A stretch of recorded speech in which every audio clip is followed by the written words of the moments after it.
Ya tentu kalau begitu saya pasti kembali ke Pak Prabowo. Karena buat saya Pak Prabowo itu memang patriot, paham masalah dan tegas. Ya.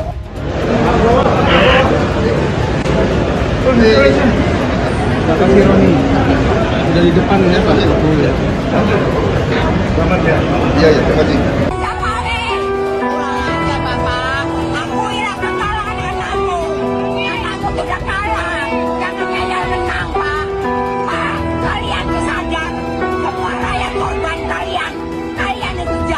Jadi kita harus menurunkan Jokowi dengan antek-anteknya, dengan semua kebijakannya yang semua nggak benar, nggak bisa kita teruskan. Pemerintahan 10 tahun ini hancur, apalagi yang akan kita teruskan? Apakah hutang yang semakin membengkak?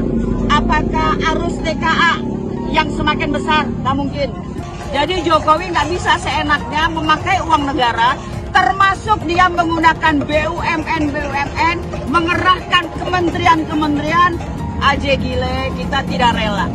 Di mana kami sudah tidak nyaman hidup di Indonesia, dan kami yakin bahwa Indonesia saat ini tidak sedang dalam baik-baik saja. Mas Anies juga mungkin hari ini gagal, ya tapi menurut saya karir politiknya Mas Anies belum selesai. Mas Anies masih bisa mencoba menjadi calon gubernur sekali lagi. Mungkin kan Mas Anies nggak tahan lama-lama jadi oposisi kan.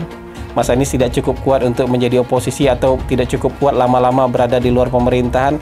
Ya jadi beliau bisa mencoba lagi untuk maju jadi calon gubernur DKI. Dan tahun 2029 nanti bisa mencoba peruntungan lagi menjadi calon presiden. Ada yang percaya hasil Anda selama ini? Tidak percaya, 100% tidak percaya. Lawan, harus lawan. Kita tertipu semua, Kita tertipu, setuju. Lawan semua, lawan aparat, lawan semua lembaga negara yang menunjuk kepada lawan yang pengkhianat. Tidak ada tempat satupun untuk bagi mereka yang melawan rakyat. Lawan tambah bulu semuanya. Drama pemilu lawan. Ya, merdeka harus merdeka. Seluruh rakyat harus bisa melawan dari Sabang sampai Merauke. Nah, syaratnya tidak mudah. Itu didakwa, diimpeach oleh sepertiga anggota DPR. Kalau sepertiga setuju tanda tangan, harus sidang dihadiri oleh 2/3. Kalau 2/3 setuju dari yang 2/3 itu, presiden bisa dinyatakan harus dimakzulkan tapi dibawa lagi ke MK. Rumit sekali. Rumit, dipersulit begitu. MK bilang iya, kembalikan DPR sidang lagi apa? Jadi enggak nih dimakzulkan. Kalau jadi bawa ke MPR. Forumnya 3/4. 3/4 anggota DPR harus disetujui oleh 2/3. Dan dalam situasi sekarang agaknya tidak mungkin menjatuhkan Pak Jokowi karena lebih dari separuh itu ada di koalisinya Pak Jokowi. Bagaimana mau mencapai 2/3 untuk hadir? Kalau mencari 1/3 untuk usul mungkin bisa.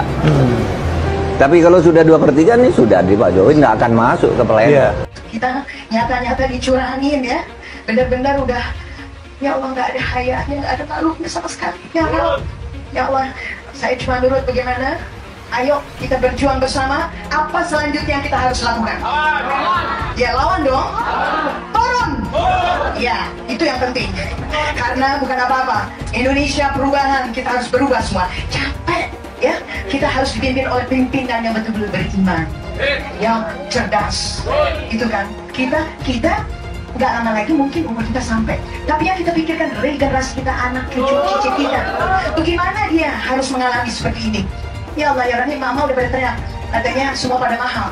Beras 20.000, ya kan? Masya Allah, tapi insya Allah kita percaya kepada Allah. Mudah-mudahan rezeki pasti ada untuk kita semua. Amin ya Rabb. Yang penting takwa. Dan mudah-mudahan saya atas nama mungkin di antara artis-artis yang hadir juga, saya turut dengan Raja Dangdut. Ayo kita berjuang bersama. Kalau kemarin kita satu, sekarang kita berjuang demi untuk bangsa negara. Oke, Allahu Akbar. Allahu Akbar. Allahu Akbar. Kemarin ada yang pede banget nih Siapa lagi kalau bukan pendukung Pak Profesor Abah Anies Baswedan. Katanya nih, mereka yang intelek alias berpendidikan tinggi pasti milih Pak Anies. Ternyata fakta berkata lain. Sakit banget emang. Yang berpendidikan tinggi justru ramai-ramai mencoblos Prabowo Gibran. Jadi mana nih tuduhan-tuduhan kemarin yang bilang pendukung Pak Prabowo kena tipu joget gemoy? Faktanya yang berpendidikan tinggi pilihannya Prabowo Gibran kok. Intinya gitu ya. Jangan-jangan omon-omon tapi bicara pakai data dan fakta. Udah gitu aja. Jujur, pecinta Bapak Anies Rashid Baswedan, otak kami cerdas. Hello, kami bukan orang bodoh. Kami nggak percaya kalau Pak Anies Rashid Baswedan itu kalah. 01 itu menang, 01 menang, di mana-mana itu menang, ya. Karena kami sekali lagi tekankan, wahai Bapak Jokowi, akuilah kesalahannya, akuilah kekalahannya, jangan dibalik. Katanya dapat bocoran nih, udahlah 01 akuin kesalahannya. Hello, nggak mungkin, mustahil, mustahil kalau 01 kalah. Hakul yakin Allah punya kuasa, pasti Bapak Anies jadi presiden. Amin, amin, presiden, Anies presiden. Ini kemenangan Prabowo Subianto dan Gibran. Jadi yang kalah nangis-nangis saja. Jangan pura-pura bahagia. Nangis saja. 1 silakan nangis. Lepaskan, 3 keluarkan ya Mas Adi. Ketimbang jadi bisul, ketimbang jadi penakut, ya kan, pura-pura bahagia. Tumpahkan setumpah-tumpahnya.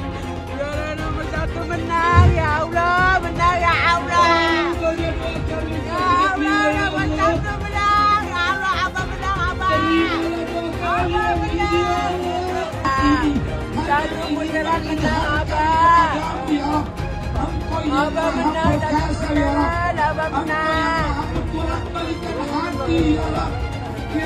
Gue yang dukung Prabowo juga kaget menangnya hampir 60%. Awalnya gue juga gak ngira bakal menang 1 putaran. Seandainya 1 putaran gue kira bakal menang-menang tipis kayak 5-1, 5-2. Tapi 60 di luar ekspektasi gue banget. Kayaknya harus diubah yang sering dibilang Jawa adalah kunci. Jadi Jokowi adalah kunci. Gubernur Jawa Tengah kalah suara di Jawa Tengah. Itu kan lucu. Nah tapi kalau dari suara ini Anies kalau maju Pilgub DKI lagi kayaknya bisa menang. Kecuali kalau lawannya Ahok lagi. Bah itu baru. Ayo kita bahas kenapa 03 dan 01 bisa kalah. Pertama untuk kubu 03 dulu. Ganjar Mahfud kalah menurut gue karena posisinya gak jelas. Lu dukung apa lu lawan Jokowi? Kadang lu dukung, kadang lu nyerang. Maksudnya kalau pengen ngelawan Jokowi terang-terangan kayak Anies gitu loh, ada posisinya kelihatan gua ngelawan Jokowi gitu. Makanya kalau lu lihat suaranya Ganjar memprihatinkan. Padahal dulu rencana awal Jokowi buat nyatuin Prabowo dan Ganjar, cuman PDI-nya terlalu percaya diri. Kalau 01 kalah karena mayoritas pemilihnya Gen Z. 2 hal yang paling malas disentuh Gen Z adalah politik dan agama. Lah ini berpolitik bawa-bawa agama, nggak mempan generasi zaman sekarang. Kalian perlu ganti strategi. Gini deh, Gen Z bahas agama aja, itu 3 kata lucu, nggak bisa, harus ganti strategi, nggak mempan.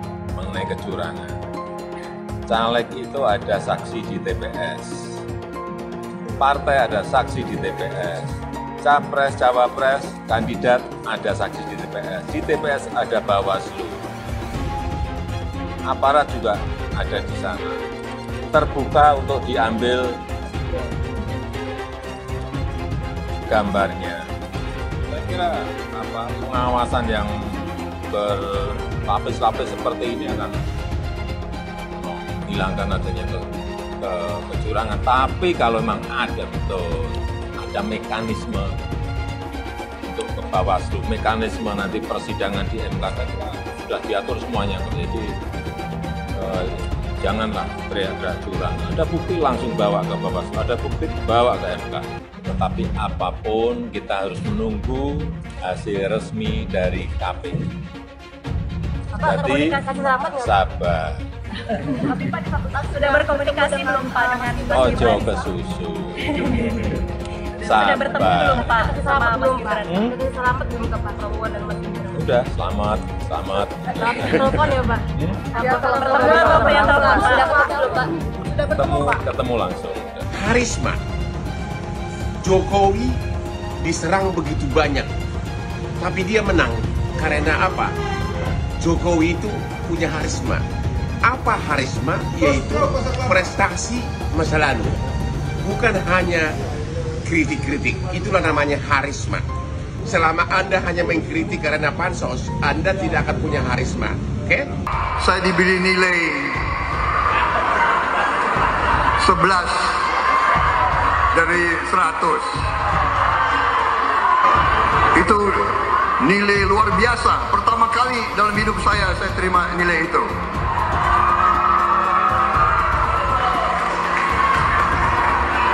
Dari orang yang saya beri kebaikan. Pak Prabowo, itu sebelumnya Pak Prabowo sudah menyumbangkan 400 miliar untuk pencalonan Pak Anies sebagai gubernur. Nah itu kalau kita bicara etik di mananya? Dan kalau Mbak bilang Pak Prabowo hanya mengejar kekuasaan, saya tanya, sekarang Pak Anies memangnya maju jadi capres itu mengejar apa? Saya tanya, apakah nggak mengejar kekuasaan sebagai calon presiden? Kalau Pak Prabowo, Menteri Pertahanan, rate-nya 11 dari 100, itu kalau berarti kan antara dari 1,1 per 10 ya. Kecil sekali loh itu Pak. Kira-kira nih, berapa rate seorang menteri yang dipecat? Yang disampaikan oleh Mas Anies, sebagian besar yang disampaikan oleh Pak Ganjar itu kebohongan, itu fitnah.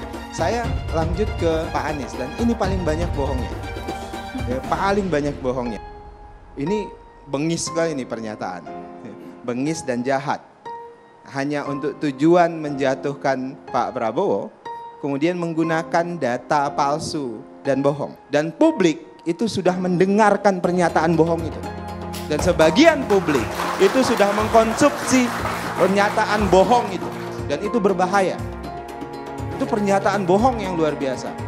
Kinerja Kementerian Pertahanan. Pertanyaannya sekarang terkait dengan pertahanan, berapa skor yang Bapak berikan atas kinerja Kementerian Pertahanan yang dipimpin oleh Bapak Prabowo? Silakan Pak Ganjar. 5 cukup. Skornya justru di bawah 5 Mas Ganjar. Kalau 5 itu ketinggian Pak Ganjar. Terima kasih Pak Ganjar. Pak Anies gak usah takut. Disebut aja angkanya berapa gitu loh. Kayak saya gitu loh. Jangan di bawah 5, sebut aja berapa. 11 Mas, dari 100. Sesudah keputusan MK. Dan kemudian di MK dibentuk MK yang hasilnya mengatakan bahwa terjadi pelanggaran etika berat yang menyebabkan keputusan yang dibuat oleh MK secara etika bermasalah. Sesudah Bapak mendengar bahwa ternyata pencalonan persyaratannya bermasalah secara etika, pertanyaan saya, apa perasaan Bapak ketika mendengar bahwa ada pelanggaran etika di situ? Bagaimana perasaan Mas Prabowo? Soal etik. Enggak semua etik. Oposisi itu penting dan sama-sama terhormat. Sayangnya tidak semua orang tahan untuk berada menjadi oposisi. Oke? Seperti sampaikan Pak Prabowo tidak tahan untuk menjadi oposisi. Apa yang terjadi? Beliau sendiri menyampaikan bahwa tidak berada dalam kekuasaan membuat tidak bisa berusaha. Karena itu harus berada dalam kekuasaan. Saya mensyukuri kenapa kalah, kenapa ditahan. Saya bersyukur atas itu semua. Saya coba bayangkan ya, kalau seandainya waktu itu kita menang gitu ya, hari ini belum tentu kita bisa nikmati seperti ini. Kita bersyukur 5 tahun Tuhan izinkan kasih ke orang yang pintar ngomong untuk kerja. Coba kalau kita bayangkan gitu ya, kalau kemarin saya masih jadi gubernur, ini saya udah turun ini. Tapi yang pintar ngomong itu dikira orang hebat kan? Ini lebih berbahaya tahun 2024. Langsung ketahuan karakternya. Langsung ketahuan itu. Di saya juga ada kutipan Pak di kamar saya Pak. Tulisannya, Jakarta telah mengambil keputusan yang fatal. Jangan hanya konsentrasi pada pembangunan benda-benda mati yang indah difoto dan bisa ditunjukkan dalam 5 tahun hasilnya. Kalau kita mau menilai sebuah janji, maka lihat janjinya atau lihat kenyataannya. Dulu janjinya apa ya? Dan ini aneh, betul-betul aneh. Ini bukan kampanye, tapi saya sampaikan sini. Di satu sisi menyiapkan jalur-jalur air untuk dikirim ke laut, di sisi lain di lautnya dipasang dengan pulau reklamasi, tinggal tunggu waktu jadi rob, air balik. Dan ini melawan sunatullah. Kenapa? Air itu turun dari langit ke bumi, bukan ke laut. Harusnya dimasukkan ke dalam bumi, masukkan tanah. Di seluruh dunia air jatuh itu dimasukkan ke tanah. Bukan dialirkan pakai gorong-gorong raksasa ke laut. Jakarta telah mengambil keputusan yang fatal. Bukan banjir, itu memang parkir air. Bukan banjir, itu memang parkir air. Masyarakat berkeliling dengan membawa toa untuk memberitahu semuanya, termasuk sirine. Ibon 82 miliar. Apa alat transportasi yang dimiliki oleh hampir setiap orang? Alat transportasi yang dimiliki semua orang adalah kaki. Kalau seandainya orang Jakarta percaya Pak Anies jadi gubernur pun, saya berani jamin kok dia akan lakukan normalisasi yang sama seperti saya lakukan kok. Gak usah bohong lah. Ketika air sampai di muara, maka siap untuk dipompa ke laut. Pancasila Soekarno, ketuhanan ada di pantai. Anak Tuhan dari mana?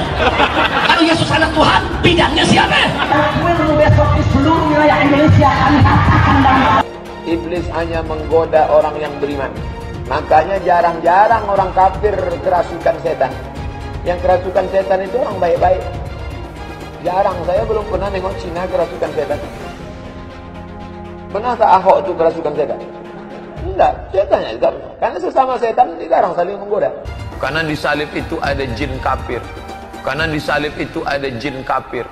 Karena di salib itu ada jin kafir. Haleluya. Kepalanya ke kiri apa ke kanan? Kepalanya ke kiri apa ke kanan? Tetap percaya salib itu lambang mulia, bukan jin. Kok ketawa? Aku nggak nyindir siapa-siapa loh. Saya nggak pernah mundur untuk kebenaran, keadilan, kejujuran. Dan peri kemanusiaan, gue nggak pernah mundur. Dan gue nggak pernah takut juga sama lu. Siapapun yang rasis, gue akan hadapin. Karena rasis itu tidak berperi kemanusiaan. Sama saya ditanya dulu kan, kamu nyesel nggak statement kamu di Pulau Seribu sehingga masih masuk penjara? Tidak pernah nyesel, karena saya mengatakan kebenaran. Relawan Anies yang mayoritas pengasuh khilafah seperti kadrun FPI dan HTI ingin melengsarkan Pak Jokowi. Dengan menggunakan politik identitas, relawan Anies akan menggulingkan Jokowi. Tapi pendukung Anies lupa bahwa 82% penduduk Indonesia suka dengan kinerja Pak Jokowi. Ingat, di belakang Anies ada ormas pengasuh khilafah seperti FPI, HTI, PA212. Saya yakin sebentar lagi karma Ahok akan mengejar Anies Baswedan. Sepertinya masa pesta dan kegembiraan ajang Pilpres bakal segera berakhir. Khususnya buat Caimin, buat Gus Muhaimin Iskandar. Tampaknya nih, awan akan berubah mendung dan kemudian kemungkinan menjadi badai dahsyat bagi Ketua Umum Partai Kebangkitan Bangsa tersebut. Kabarnya nih, partai yang dipimpinnya kini sudah berada dalam bidikan. Partai PKB sudah berada dalam terkaman. Setelah Partai Golkar dan PAN masuk ke kantongnya, giliran partainya warga Nahdliyin itu yang konon bakal dimasukkan juga ke dalam portofolio. Dengan menggabungkan 3 partai ini, kekuatan Pak Jokowi di parlemen mendatang akan menjadi sekitar 33%. Dia akan menguasai 1/3 dari parlemen, 1/3 dari DPR RI. Isu yang santer beredar nih, PKB akan segera diambil alih oleh kubu pendukung Presiden Jokowi. Konon, PKB bakal diambil alih oleh jajaran pemimpin pengurus besar Nahdlatul Ulama. Pengambil alihan PKB ini santer terkait dengan rencana besar Pak Jokowi untuk membangun koalisi permanen, seperti Barisan Nasional di Malaysia.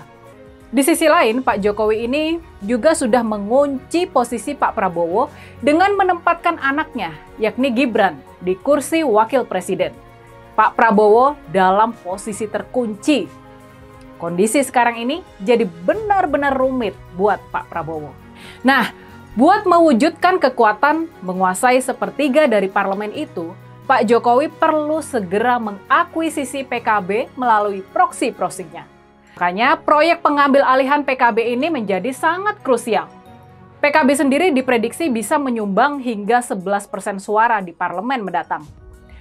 Kalau Pak Prabowo mau bertahan dari tekanan koalisi permanen ini, maka dia harus bisa menggabungkan 5 partai, yakni Gerindra, Partai Demokrat, Partai Nasdem, PDI Perjuangan, dan juga Partai Keadilan Sejahtera.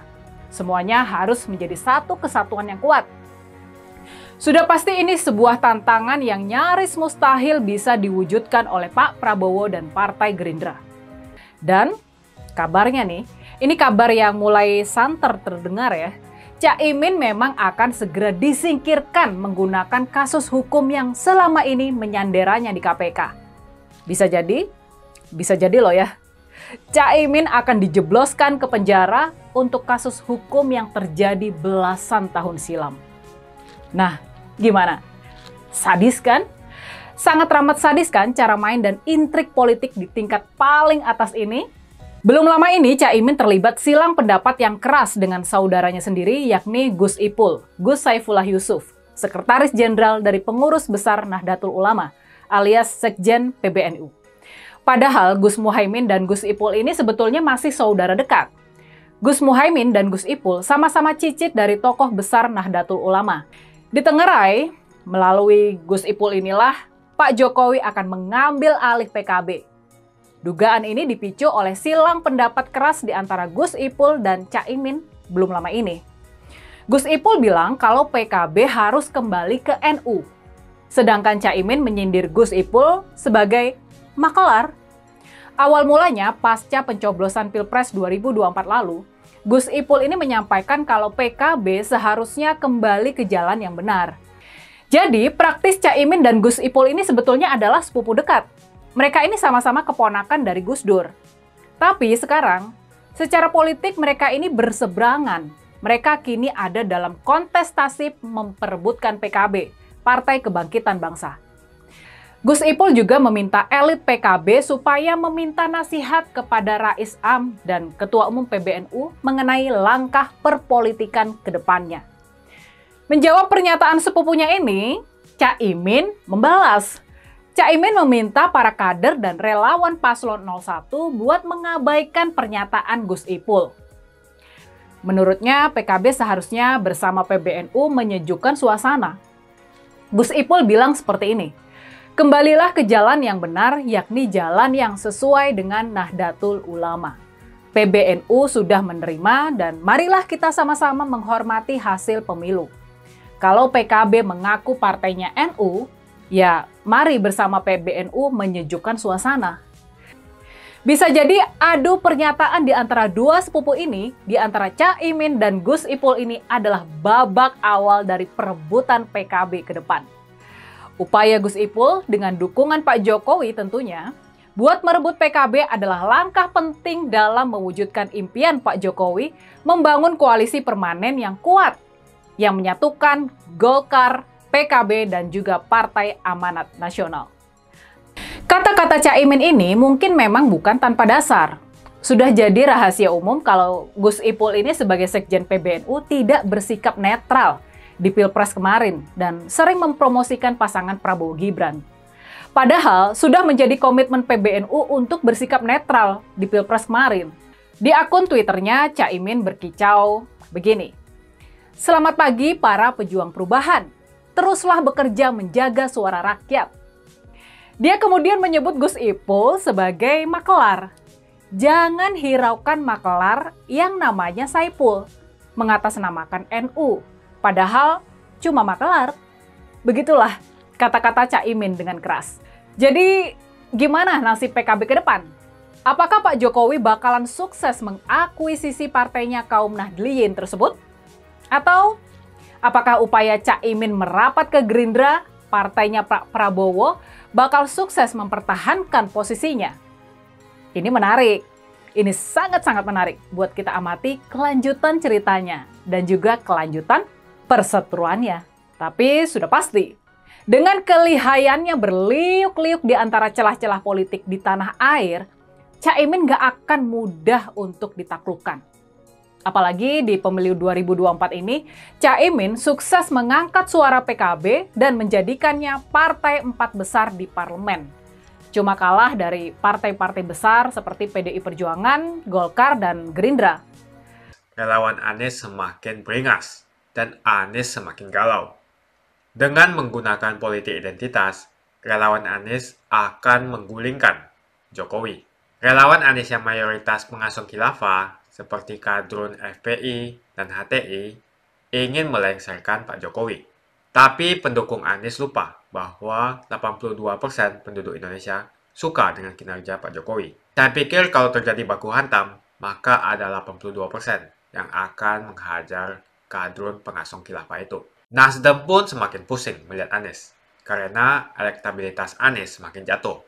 Dan banyak kader-kader Nasdem terjerat kasus korupsi, seperti belakangan kasus korupsi BTS. Kasus korupsi 8 triliun yang dilakukan oleh kader terbaik Nasdem yaitu Johnny G. Plate, ini sangat menghantam Partai Nasdem, Menteri dari Kementerian Pertanian, di mana ini juga adalah dari Partai Nasdem. Semenjak Nasdem mengusung Anies, banyak sekali petaka yang diterima oleh Nasdem. Apakah ini merupakan karma dari Ahok? Silahkan komentar di kolom komentar. Yang jelas saya tidak akan memilih Anies, karena Anies bukan pribumi yang jelas. Dan Anies juga merupakan antitesis daripada Jokowi. Antitesis artinya bertolak belakangan dengan semua kebijakan Jokowi. Anies sudah terang-terangan menyebutkan dia tidak akan melanjutkan kinerja dari Pak Jokowi. Tidak ada infrastruktur yang akan dibangun jika Anies memimpin Indonesia 5 tahun ke depan. Lagi pula Anies juga didukung oleh khilafah dan pendukung Anies dari ormas seperti FPI dan juga HTI. Apa kita mau FPI dan HTI kembali di Indonesia jika Anies memimpin? Anies adalah bapak politik identitas yang menghalalkan segala cara untuk menggapai kekuasaan, termasuk menggunakan politik identitas berbasis agama. Kita lihat di kasus Ahok. Kita sudah bisa melihat kinerja Anies selama 5 tahun di Jakarta, dan ini merupakan rekam jejak Anies Baswedan. Tidak ada satupun janji yang dipenuhi, dan tidak ada kinerja yang bisa dibanggakan. Dari DP 0%, OKOC, kelebihan bayar, Formula E, banjir, sumur resapan, jalan rusak, dan gonta-ganti nama jalan. Jadi saya rasa tagline perubahan yang diusung Anies adalah tagline merubah kata korupsi menjadi kelebihan bayar, supaya semua koruptor tidak dijerat oleh pasal korupsi. Karena mereka semua hanya melakukan kelebihan bayar. Jadi perkataan Ahok sudah terbukti, dan Jakarta sudah menjadi korban. Jangan biarkan Indonesia menjadi korban kibulan Anies Baswedan. Suara minoritas jangan lagi merasa takut untuk memilih pemimpin yang membela hak minoritas. Karena Anies jelas hanya memanfaatkan suara minoritas untuk mendapatkan suara. Ingat, di belakang Anies ada ormas pengasong khilafah, seperti FPI, HTI, PA212. Saya yakin sebentar lagi karma Ahok akan mengejar Anies Baswedan. Begitu saja opini saya hari ini. Tuliskan opini kalian tentang Anies Baswedan di kolom komentar. Dan juga tuliskan pendapat kalian tentang people power oleh relawan Anies untuk melengsarkan Pak Jokowi. Tuliskan pendapat kalian. Jika kalian siap untuk melawan people power yang digaungkan oleh relawan Anies, ayo tuliskan lawan people power di kolom komentar. Pastikan Anda semua like video ini dan bagikan video ini ke teman dan family Anda supaya mereka semua mengetahui tentang informasi ini. Tekan tombol subscribe dan bunyikan lonceng notifikasi supaya kamu tidak ketinggalan